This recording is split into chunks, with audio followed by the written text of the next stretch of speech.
Hello guys, and welcome to another calculus video. Today we're going to be diving into this awesome sum, a sum which is, in my opinion, one of the purest examples of how complex analysis can really easily allow us to take complex problems and make them into really simple problems in terms of complex numbers, really straightforward solution. So without any further ado, let's go ahead and jump into the problem. So the first thing we're going to do is I'm going to state this identity that I'm going to be using, which is that digamma of 1 minus z minus digamma of z is equal to pi cotangent of pi z. This is super easy to prove. We just take the Euler reflection formula for the gamma function. Then we take the natural log of both sides. And then if we differentiate both sides with respect to z, remembering that the derivative of the natural log of the gamma function is just the digamma function, we'll get digamma of z minus digamma of 1 minus z because of the chain rule equals negative pi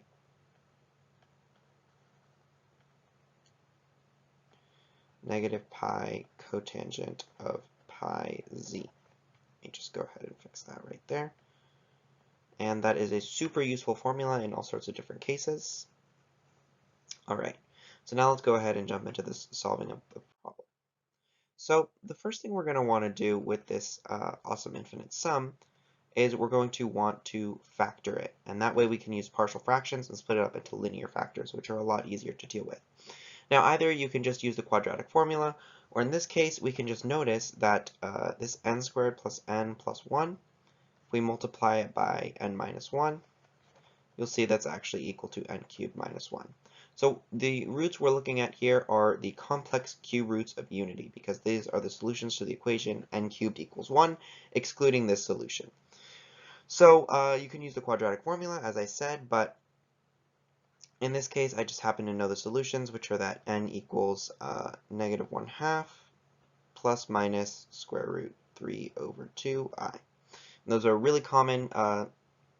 These are really common roots that will show up all over the place, obviously because they're the cube roots of unity, and they're super useful and have lots of cool properties.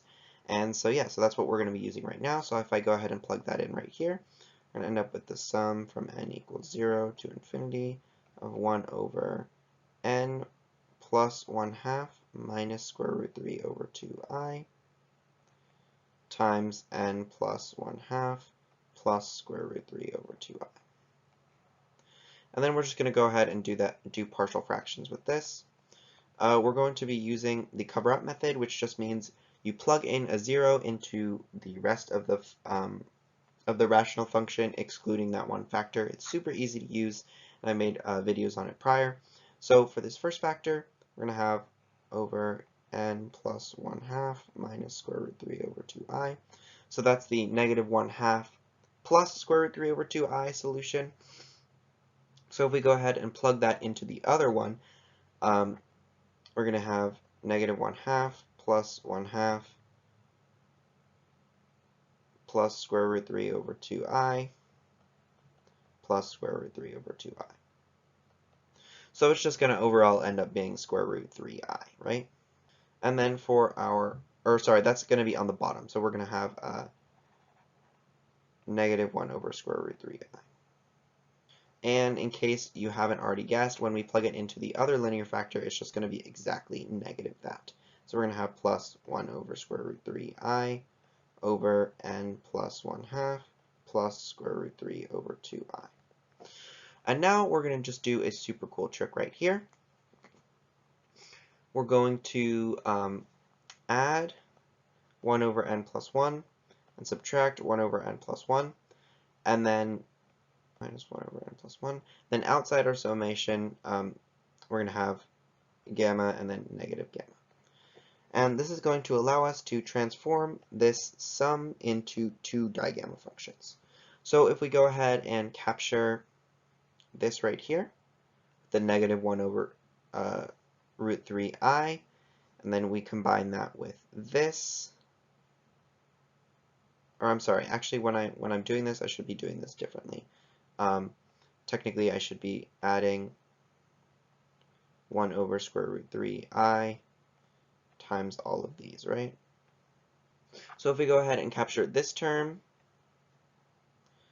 along with this term and this negative gamma right here, you can see that that will end up being the digamma formula. It's going to be 1 over root 3i times negative gamma plus 1 over n plus 1 plus the sum from n equals 0 to infinity of 1 over n plus 1 minus 1 over n plus 1 half minus square root 3 over 2i, which is just digamma of 1 half of everything that's added to n right here. So it's going to end up being digamma of 1 half minus square root 3 over 2i. And of course right here we're just going to have that negative I over square root 3. Then we're going to do the exact same thing with this other term and combine it with this, and this, and this. And so we're going to end up just having almost the same thing. We're going to have plus I over, or I'm sorry, this one should have been positive. This one's going to be negative. Minus I over root 3, digamma, 1 half plus square root 3 over 2i. All right, let's go ahead and make some more space. Now we're just going to go ahead and apply our formula that we derived earlier. So if I'm just going to go ahead and rewrite 1 half minus root 3 over 2i is actually just the same as 1 minus 1 half plus square root 3 over 2i. You can go ahead and plug that in and factor out that negative 1, and you'll see that that does actually match. So using the formula that we derived earlier, this is just going to be equal to I over square root 3 times pi cotangent of pi over 2 plus pi root 3 over 2i. All right. Now the tough part is just going to be evaluating this cotangent. So in order to evaluate this cotangent, I'm just going to make a massive amount of space. All right, in order to evaluate this, we're just going to expand it and evaluate it using the relationship between trigonometric and hyperbolic functions. So on the top, we're just going to use our cosine a plus b formula. So we're going to end up with cosine pi over 2 times cosine of pi root 3 over 2i. This is just going to go to 0 because cosine pi over 2 is 0. Then we're going to be subtracting sine of pi over 2, sine of I pi root 3 over 2. And this sine pi over 2 is just equal to 1, so we can just take that right out.